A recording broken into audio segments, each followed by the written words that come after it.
दुनिया में भगवान धन दौलत और अहंकार से खुश नहीं होते। मेहनत और ईमानदारी से कमाने वाले सभी लोगों पर भगवान प्रसन्न होते हैं। सच्चे मन से भगवान की आराधना करना का फल मिलता है, लेकिन आराधना किसी लालच में करना बहुत बुरा होता है।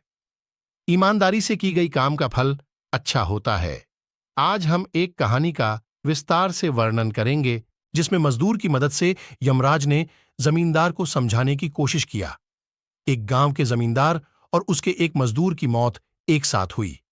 मरने के बाद दोनों एक साथ यमलोक पहुंचे। वहां पर यमराज ने कहा कि आज से तुम अपने मजदूर की सेवा करोगे, और मजदूर से कहा कि तुम कोई काम नहीं करोगे। जमींदार को बहुत अटपटा लगा कि धरती पर तो इसका उल्टा होता था।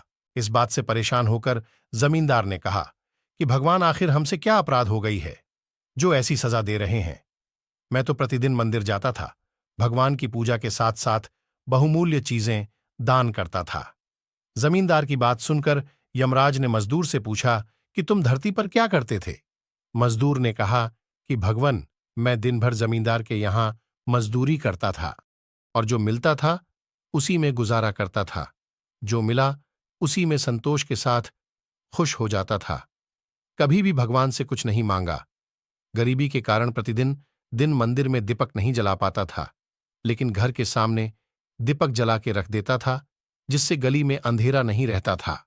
आने जाने वालों को सुविधा होती थी। मजदूर की बात सुनकर यमराज ने जमींदार से कहा कि सुन लिया मजदूर के पुण्य काम।